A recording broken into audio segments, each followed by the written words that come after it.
안녕하세요. 두근두근 산부인과 태은쌤, 명은쌤입니다. 안녕. 네, 저희는 오늘 또 새로운 주제를 가지고 돌아왔는데요. 제가 아기 낳 100일까지 맘카페를 엄청 열심히 봤거든요. 저도 일단 가입은 했어요. 아, 그래요? 그거 보면서 이런 것도 사람들이 궁금해하는구나. 이런 것도 심지어 물어보는구나. 이런 생각이 진짜 많았어요. 그래서 아기 자는 시간에는 종종 질문에 답변해주고 막 대박. 이랬거든요.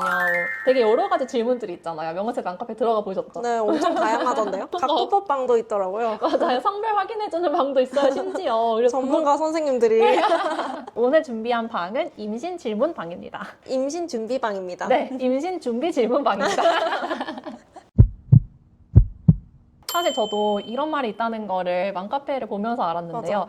이런 증상들이 있는데 이게 임신인가요? 아니면 그냥 증상놀이일까요? 이렇게 물어보셔가지고 맞아. 이제 임신 초기 때 흔히 자궁 좀 찌르는 느낌도 나고 가슴도 당연히 붓고 하는 것들을 증상놀이라고 표현하시더라고요. 명은쌤 어떻게 생각하세요? 근데 그거는 사실 진짜 알 수가 없는 것 같아요. 맞아요. 임신 아주 초기 아니면 생리 직전에 나타나는 증상이 다 비슷해요. 너무 비슷해요. 예. 네. 그래서 아랫배가 좀 빵빵해지고 그쵸. 유방도 빵빵해지고 네.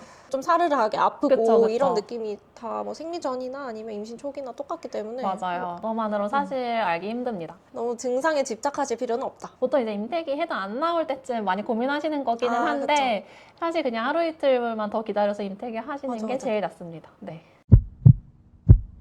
다음 질문은 배태기를 언제부터 쓰면 될지 네. 하는 질문이에요. 내가 생리가 정말 규칙적으로 28일에 30일 주기다라고 하면 생리 시작 후 8일부터 해보면 된다고 생각합니다. 네. 매일매일 하나요? 매일매일이 정확한 것 같아요. 하루 만약에 놓쳤는데 그날이 배란일이다라고 하면 그 전날이랑 그 후날이 사실 똑같잖아요. 테스트 기간. 그러네. 그래서 이게 내가 배란을 한 건지 안 한 건지 다 헷갈리더라고요. 근데 사실 배태기 해보면 너무 귀찮잖아요. 그쵸. 매일매일 그 오후 2시 정도에 맞아요. 이제 소변 묻혀가지고 체크하기가 너무 귀찮기 때문에 저는 그래서 제대로 해본 적이 거의 없어요. 배태기? 네. 저도요. 저 한 번도 안 써봤어요. 사놓고. 왜냐면 그 2~3시에 소변을 볼 수가 없어요.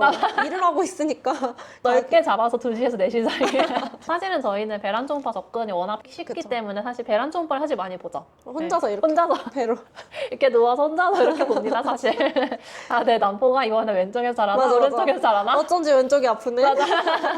그리고 터지고 나면은 그때도 보면서 사라졌구나. 맞아. 이제 배란이 된 거구나. 이렇게 보면서 예측을 하긴 맞아. 합니다. 근데 쉽지 않죠. 맞아. 배란 초음파 보러 오시는 분들 진짜 대단한 것 같아요. 맞아요. 이틀에 한 번씩 이렇게 오시잖아요. 맞아요. 네. 생리 시작일로부터 한 10일째 정도부터 오시면 이제 남포가 잘 크는지 보고 숙제 날짜를 정해드리니까 제가 옛날에 봤던 질문이었는데 배택이랑 배란 초음파가 다르다고 어떤 게 더 정확하냐 이렇게 물어보시길래 제가 당연히 배란 초음파가 정확한 거니까 거기에 맞춰서 시도하시면 된다고 답글을 달아드린 적이 여기서? 있습니다. 여기서 다음 질문 진짜 재밌어요. 이렇게. 한쪽 집안에 아들 조카들만 있는데 딸 낳으신 분 있나요? 그게 바로 접니다. 진짜요? 네. 아, 저는 사촌 오빠만 5명 있어요. 그리고 제 남동생 있고. 그러면은 완전 딸이라고 했을 때 다 엄청 좋아하셨겠네요. 저는 아들인 집안에. 줄 알았어요. 원래요? 옛날에는 성별이 태어나야지 아니까. 당연히 다 집안이 다 아들이니까 우리는 아들 피만 있다. 맞아. 이렇게 해서 근데 나한테 딸이어서 이름을 갑자기 바꿨어. 진짜요? 원래 그럼 아들 이름으로 적어놨던 거예요?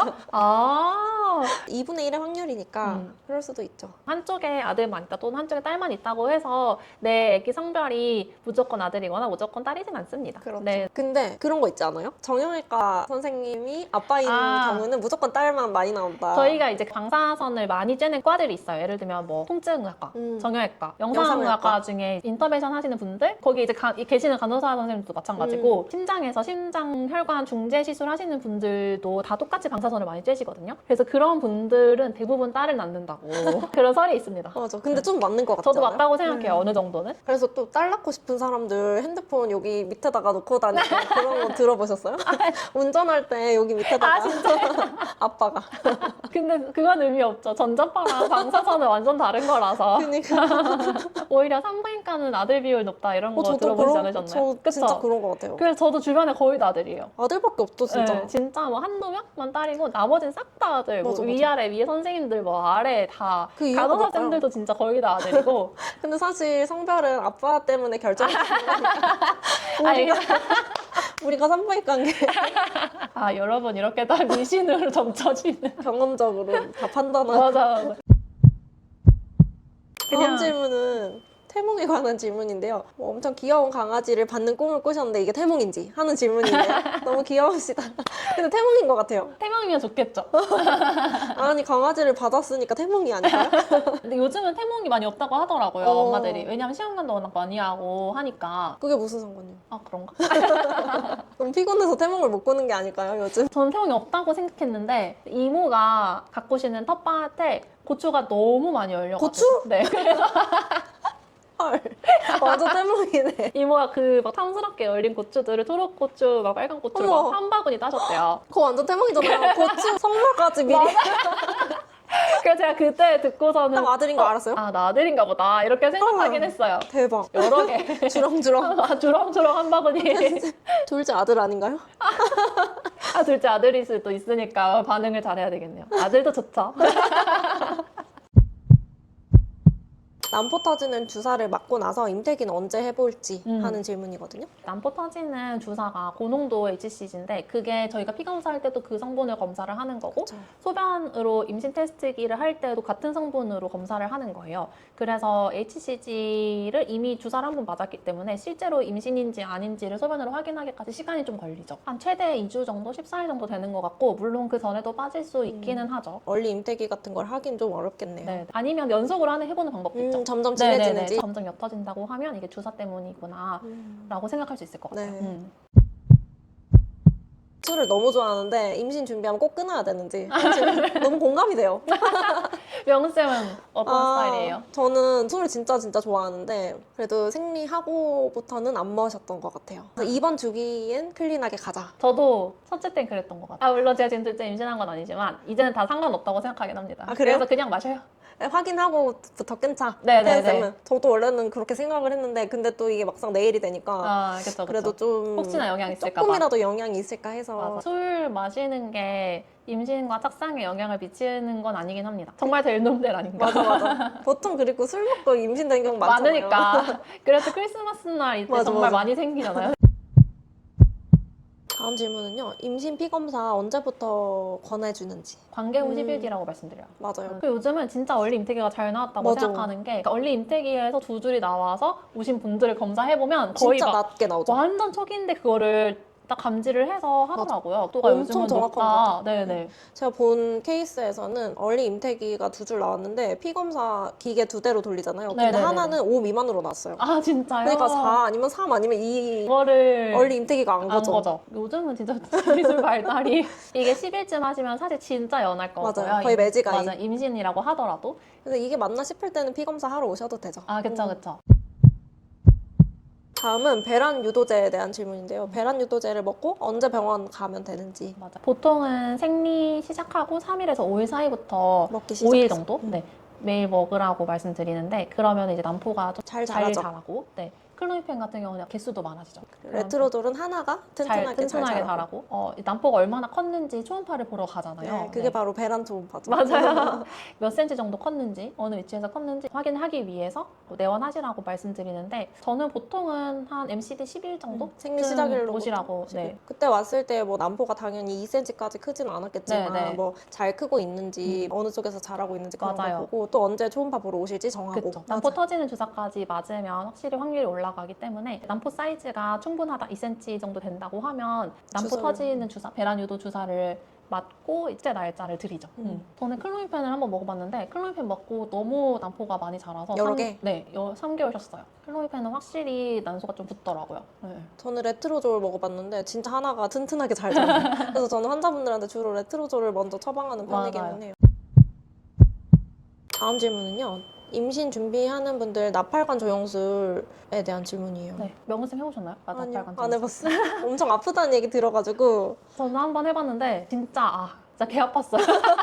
저는 그날 이후로 환자들은 테너를 잘 안 잡아요. 테나라고 하는 게 있어요. 엄청 뾰족한 수술기구. 이 내막 안쪽으로 들어가는 시술을 하려고 하면 자궁이 이렇게 있다가 이렇게 내려와서 길이 일자로 돼야 되거든요. 그거를 만들어주기 위해서 이 자궁 경부를 찝어서 아래로 당기면 자궁이 이렇게 있다가 쫙 펴져요. 이렇게 펴져요. 이 잡는 기구를 테나라고 하는데 그게 약간 갈고리처럼 생긴 거예요. 약간 사람마다 다른 것 같아요. 왜냐하면 경부에는 보통 배울 땐 신경이 없다고 그쵸. 되어 있는데 통각이 없다고 배우죠. 네, 하지만 통각이 발달된 사람이 골절이거나 주변에 인대나 이런 것들 통각이 있을 수는 있잖아요. 그 땡기는 통증이 너무 심해가지고 근데 길도 한참 찾으셔서 그러면 그 약물을 쏠 때, 조영제 쏠 때도 아팠나요? 조영제 쏠 때는 당연히 아팠어요. 어쨌든 팽만감이 드니까 꽤 아팠어요. 그래서 이제 제 의료진이 그 병원에서 일하니까 소리를 최대한 안 내려고 했는데 이게 소리를 안 낼 수가 없는 거예요. 어떡해. 그래서 계속 이렇게 했어요. 왜냐면 그거라도 내야 되게 그 소리라도 내야 내가 살 것 같아가지고 진짜 이렇게 쬐끔하게.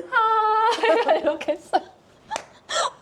근데 지금 생각해보면 그 영상학과 선생님도 얼마나 부담스러웠겠어요. 아, 그쵸. 산부인과 전공의가 와서 그걸 해달라고 하니까. 근데 저 진짜 최근에 친구가 난임병원 가서 나팔관 조영술을 하는데 제가 그래서 친구한테 계속 아프다고? 나팔관 조영술이 아프다 겁을 단단히 줬거든요. 근데 친구가 무슨 설명서를 받았는데 나팔관 조영술이 아니라 나팔관 조영 초음파라고 되어 있더라고요. 또 다른 방법이 요즘 있더라고요. 네, 카테터를 내막 안에 넣어서 살짝 발루닝을 해서 약이 새지 않도록 한 다음에 그 카테터 끝에서 약을 쏘는 거더라고요. 보니까 하나도 안 아팠대요. 맞아, 맞아. 친구가. 좋은 방법이 또 맞아. 생겼더라고요. 역시. 조영술은 아프다. 조영 초음파는 안 아프다. 맞아. 네. 다음 질문은 AMH 난소 기능 네. 검사를 했는데 수치가 너무 낮게 나와서 우울하다 이런 질문이 있었어요. 여명은 쌤은 AMH 수치 몇 가지는 자연임신 충분히 가능하다고 생각하세요? 저는 그래도 1.7? 저도 한 2 이상은 충분히 가능하다고 생각하고 1점대도 사실 많이 되긴 하죠. 그쵸. 1 아래로 내려가면 도움 받는 게 좋지 않나 생각하긴 합니다. 맞아. 그리고 이제 젊은 나이인데 만약에 그 정도로 수치가 낮다고 하면 다른 원인일 수 있잖아요. 예를 들면은 자궁내막 종이 있을 수도 있고 난소에. 그래서 검사를 한번 받아보면 좋을 것 같아요. 그리고 피임약을 먹고 있거나 해서 일시적으로 더 낮게 나올 수도 있으니까 조금 맞아요. 팔로우업을 해보는 것도 괜찮은 방법인 것 같고 근데 만약에 신체 나이에 비해서 너무 낮게 나왔다 하면은 바로 난임병원으로 가시라고 네. 말씀드리죠. 근데 또 반대로 AMH가 너무 높아도 임신에 맞아요. 도움이 되지 않잖아요. AMH가 너무 높을 때는 우리가 다낭성을 의심하게 되는데요. 다낭성 난포 증후군이 있으면 배란이 잘 안 되고 그렇기 때문에 생리도 잘 못하는 경우가 많고 해서 자연 임신이 좀 어려울 수 있죠. 맞아요. 하지만 다낭성이신 분들은 난임 치료 받으면 성공률이 높다. 맞아. 네. 저도 AMH 6 정도 되거든요. 꽤 좀 높죠. 높네요. 그래도 생리 잘하고 해서 근데 AMH 높아도 사실 규칙적으로 하기만 하면 전혀 문제 없어요. 맞아요. 그리고 그럴 경우에는 좀 레트로졸 이런 거 먹고 그쵸. 배란 초음파 보고 하면 잘 돼요. 잘 돼요. 오히려 네. 차라리 기다리지 마시고 맞아. 레트로졸을 그냥 먼저 열심히 바로 시작하시는 것도 전 좋은 방법이라고 그럼 빨리 생각해요. 끝낼 수 있죠. 맞아요, 맞아요. 특히 낮은 용량으로만 해도 맞아요. 잘 자라니까 네, 네. 추천드립니다. 강추드립니다. 네. 임신 시도 기간이 길어질수록 사람이 맞아요. 피폐해지니까 그리고 엄청 마음도 졸이게 되고 맞아요, 더 맞아요. 불안해지고 저는 그래서 이제 임태기는 절대 안 해요. 태기도 진짜 그 성격인데 저는 그 실망감을 느끼고 싶지 않아서. 근데 저는 그걸 기다리는 거를 못 하겠어요. 기다리는 거가 싫냐? 실망감이 싫냐? 맞아. 이거네요. 나는 그냥 빨리 결과를 받아들이고 싶어. 다음 질문은요. 소파술하고 바로 임신할 수 있나요? 저 당연히 가능합니다. 오히려 이게. 잘 되죠. 그쵸. 이게 난임 시술을 하다가 안 되면 정말 마지막에 쓰는 방법이 소파술이죠. 내막을 한번 청소를 깨끗하게 그쵸. 해주고 그리고 살짝씩 자극을 주면 오히려 착상이 잘 된다는 맞아요. 분들도 좀 있어요. 그래서 오히려 소파술 하고 나서 바로 임신이 되는 경우가 종종 있죠. 그쵸. 네네. 소파술하고 생리를 한번 하면 다시 가임력이 돌아오니까 임신 가능성도 당연히 생기고. 임신 준비 질문방 말고 번외로 네. 맘카페에 보면서 이런 것도 있어 했던 게 맞아. 있잖아요. 바로 본인의 초음파를 올리고 성별을 봐달라고. 네, 근데 11주, 12주 이때 각도법이라고 부르더라고요. 그래서 저희는 사실 각도법이 뭔지 몰랐는데 아무래도 진짜 제일 궁금한 거잖아. 임신하면은 아들인지 딸인지. 어떤 방법인지 찾아보니까 척추랑 성기 사이의 각도를 보고 아기가 여자애기인지 남자애기인지 보는 거를 각도법이라고 부르더라고요. 임신 완전 초기에는 여자아이든 남자아이든 다 약간 돌출이 되어 있어요. 근데 남자아이는 그 돌출되어 있는 게 더 머리 쪽으로 되어 있는 거고 여자아이는 돌출되어 있는 게 더 아래쪽으로 내려가 있는데 그거를 보고 각도법이라고 하시는 것 같아요. 근데 저희가 봤을 때는 올라온 초음파들이 일단 기본적으로 그 탯줄이 많죠. 탯줄과 다리인 경우가 너무 많아요. 탯줄 아니면 다리. 이게 제대로 이 돌출된 부분을 사실 찍어서 올리는 게 쉽지 않고 아, 그쵸. 그리고 산부인과에서 선생님이 찍어준 사진을 올리는데 산부인과 선생님이 그 각도를 찍은 사진을 주지 하진 않죠. 않죠. 그냥 우리는 키를 재고 애기 목덜미 투명대를 그쵸, 재고 그쵸. 이런 거를 재는 맞아요. 사진인데 근데 거기에서 이제 튀어나온 거 이거는 이렇게 초음파를 올려서 특히 이렇게 이른 주스에 각도법으로 성별 보는 거 2분의 1의 확률이죠. 네. 만약에 진짜로 궁금하시면 선생님한테 초음파 볼 때 성기랑 척추뼈의 각도를 잘 나오게 해달라고 찍어주세요. 아예 이렇게 요구를 하시면 오히려 차라리 나을까요? 나을까요? 저희가 배울 때는 무조건 봐야 되는 그 뷰들이 있어요. 맞아. 남자 아이라면 꼭 봐야 되는 뷰, 여자 아이라면 꼭 봐야 되는 뷰. 그 뷰에서 그 성기 모양이 정확히 나와야 뭐 아들이다 딸이다 이렇게 알기 때문에 각도법은 재미로 한번 볼 수는 있겠죠. 맞아요. 요즘은 니프티 검사를 맞아요. 하면 성별도 알려주잖아요. 11주 정도의 니프티를 하면 어차피 성별을 알 수 있으니까. 맞아요. 니프티가 비급여라서 비싸기는 하지만 원래는 알아도 안 알려줬는데 합법화가 돼서 알 수 있습니다. 아, 초음파 사진 하니까 생각났는데 제가 아기가 어릴 때 머리가 너무 납작한 거예요. 뒤통수가. 아, 그쵸. 요즘엔 그걸 다 병명으로 부르더라고요. 난소증이라 그냥 머리가 납작할 뿐인데. 갑자기 너무 걱정되기 시작하는 거예요. 그때는 따로 걱정할 게 없으니까 제가 일하고 있었으면 신경도 안 썼을 텐데 그래서 진짜 태연쌤이 올린 글을 아까 봤죠. 맞아요. 엄마들이 애기 머리를 약간 진짜 360도로 찍어서 올려가지고 우리 애기가 진짜 단도증인지 아닌지를 봐달라고 진단. 물론 진단까지는 아니지만 조언을 물어보더라고요. 그래서 저도 한번 올렸죠. 근데 거기서 단두증 아니라고 했죠. 맞아요. 댓글로는 다 애기 애기 너무 귀엽다. 단도증 아닌 것 같아요. 이렇게 하셨는데 단도증 치료하는 햄을 만드는 데를 가서 검사를 받아봤더니 심한 단도증이었다. 맞아. 저도 혹시나 단두증. 잘 아시려나? 이러고 올려봤습니다. 맘카페라는 공간이 다 엄마들이 처음이니까. 다 처음이고 잘 모르고 본인의 고민이랑 그리고 걱정을 이제 올리시면서 또 위로받고 그런 곳이 아닌가? 이런 생각도 많이 들었어요. 맞아요. 그리고 간단한 질문 같은 건 진짜 실제로 맞아요. 해결이 되는 경우도 굉장히 많고. 자세하게 알려주시는 분들도 진짜 많아요. 맞아. 특히 출산 가방 이런 거. 나중에 잠깐만. 저희는 오늘 임신 준비 질문방 리뷰를 한번 해봤어요. 네. 네, 배택이나 임택이 이런 거 사용법도 많이 궁금해하시고 초음파 성별과 각도법까지. 각도법까지 한번 알아봤습니다. 오늘 영상이 도움되셨다면 좋아요, 구독. 알림 설정 부탁드리고요. 저희는 다음에 유익하고 재밌는 컨텐츠로 또 찾아오도록 하겠습니다. 다음에 또 봐요. 안녕.